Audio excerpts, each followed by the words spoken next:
नीलाद्रौ शङ्खमध्ये शतदलकमले रत्नसिंहासनस्थम्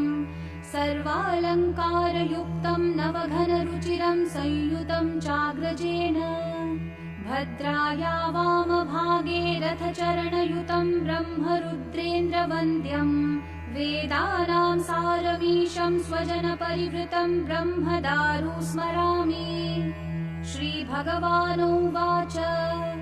चतुर्भुजो जगन्नाथः कण्ठशोभितकौस्तुभः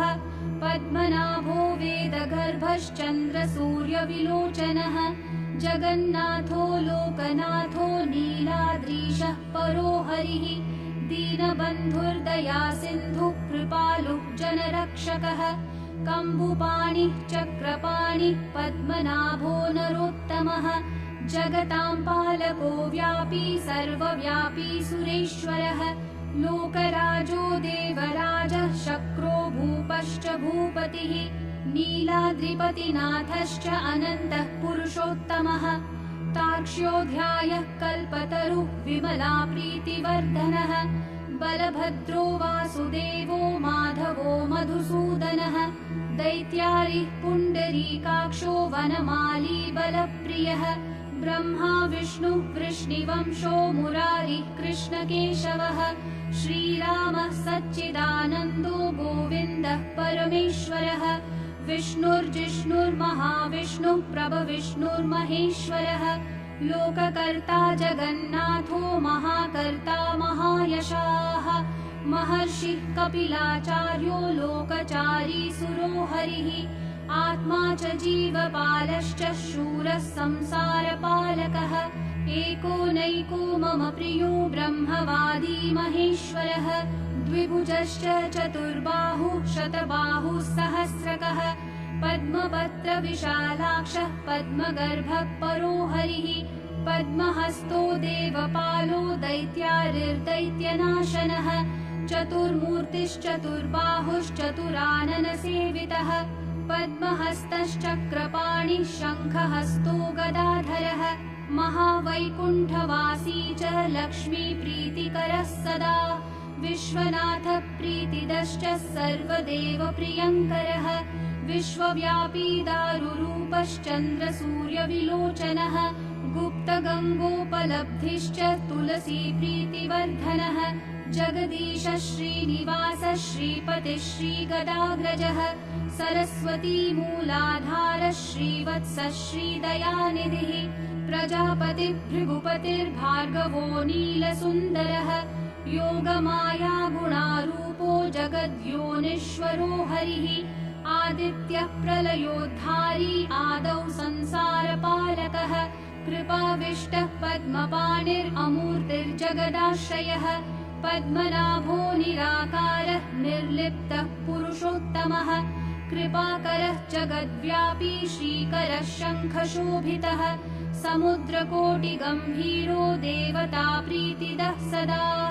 सुरपतिर्भूतपतिर्ब्रह्मचारी पुरन्दरः आकाशवायुमूर्तिश्च ब्रह्ममूर्तिर्जले स्थितः ब्रह्मा विष्णुर्दृष्टिपालः परमोऽमृतदायकः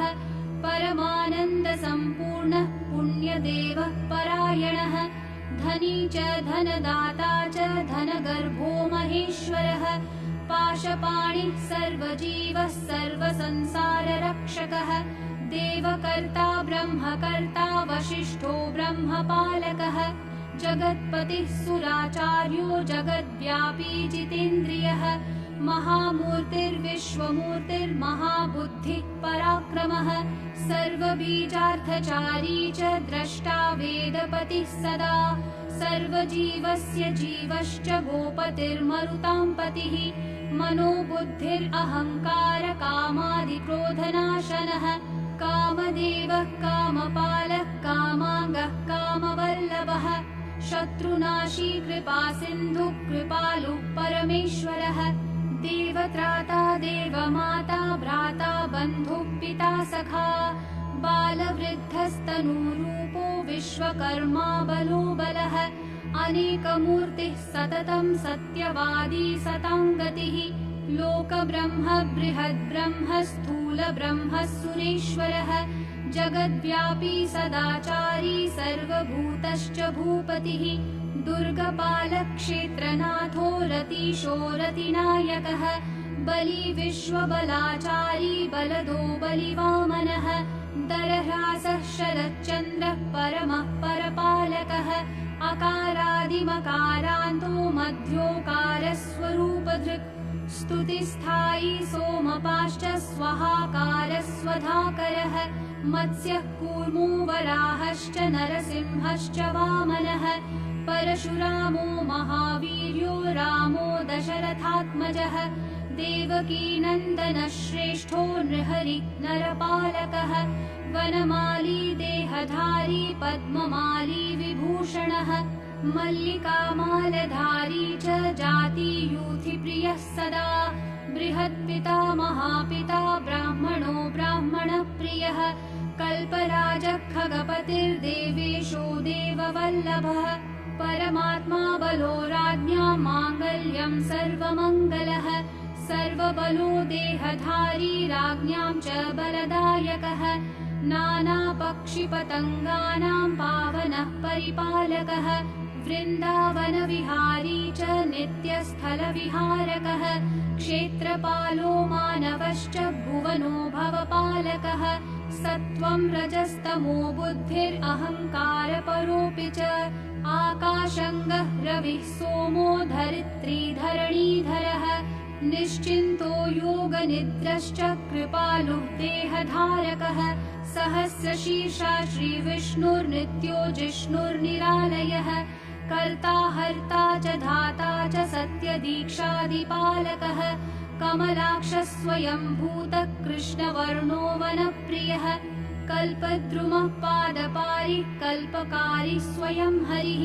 देवानां च गुरुः सर्वदेवरूपो नमस्कृतः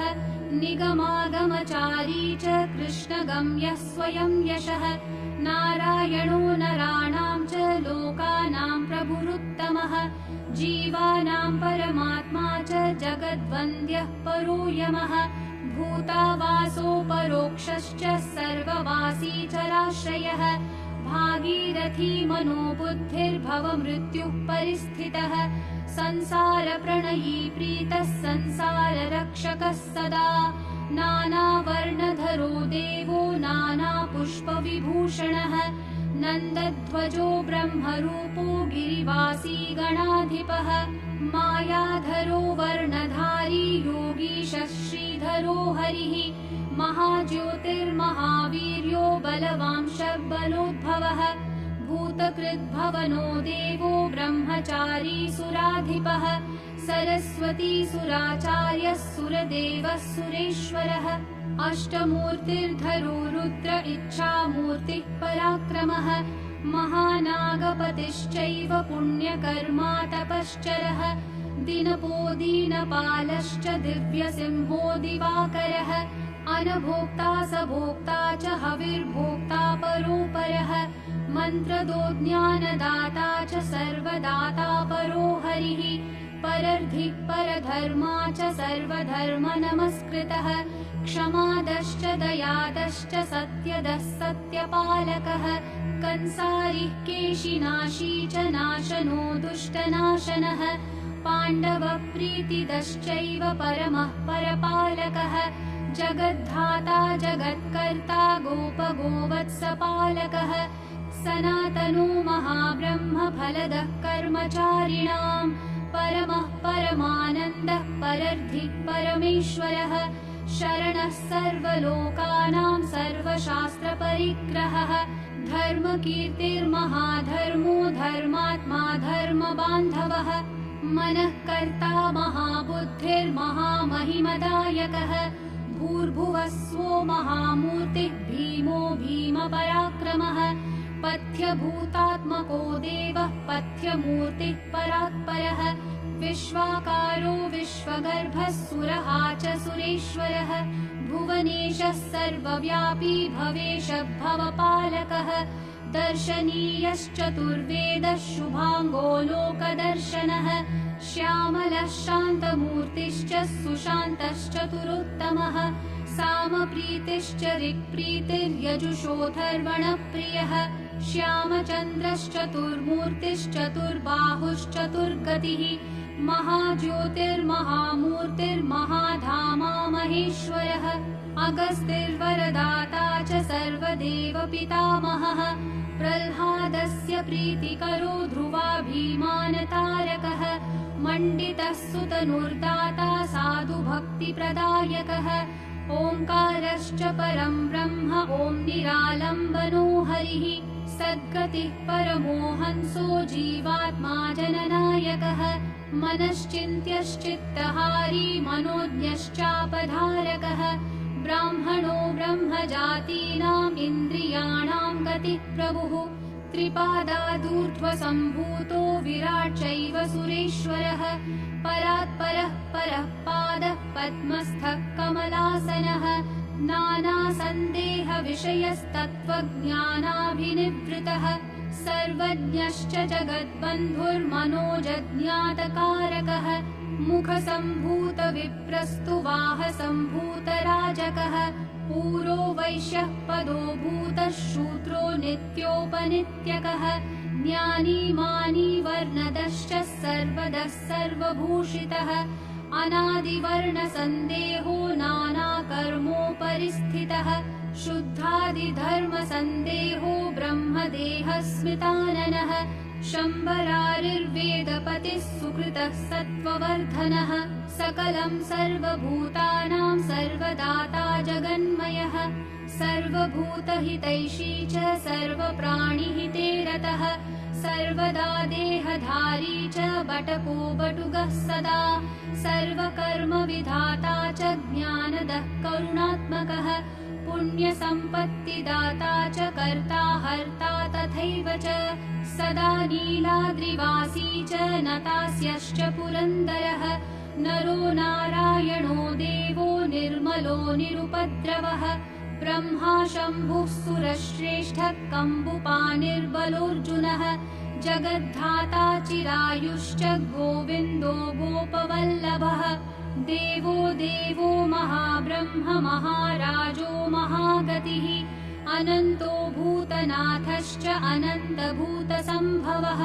समुद्रपर्वतानां च गन्धर्वाणां तथाश्रयः श्रीकृष्णो देवकीपुत्रो मुरारिर्वेणुहस्तकः जगत्स्थायी जगद्व्यापी सर्वसंसारभूतिदः रत्नगर्भो रत्नहस्तो रत्नाकरसुतापतिः कन्दर्परक्षाकारी च कामदेव पितामहः कोटिभास्करसञ्ज्योतिः कोटिचन्द्रसुशीतलः कोटिकन्दर्पलावण्यः काममूर्तिर्बृहत्तपः मथुरापुरवासी च द्वारिको द्वारिकापतिः वसन्तऋतुनाथश्च माधवप्रीतिदः सदा श्यामबन्धुर्घनश्यामो घनाघनसमद्युतिः अनन्तकल्पवासी च कल्पसाक्षी च कल्पकृत् सत्यनाथः सत्यचारी सत्यवादी सदा स्थितः चतुर्मूर्तिश्चतुर्बाहुश्चतुर्युगपतिर्भवः रामकृष्णो युगान्तश्च बलभद्रो बलो बली लक्ष्मीनारायणो देवः शालग्रामशिलाप्रभुः प्राणोपानः समानश्चोदानव्यानौ तथैव च पञ्चात्मा पञ्चतत्त्वं च शरणागतपालकः यत्किञ्चिद्दृश्यते लोके तत्सर्वं जगदीश्वरः जगदीशो महद्ब्रह्म जगन्नाथाय ते नमः जगदीशो महद्ब्रह्म जगन्नाथाय ते नमः जगदीशो महद्ब्रह्म जगन्नाथाय ते नमः।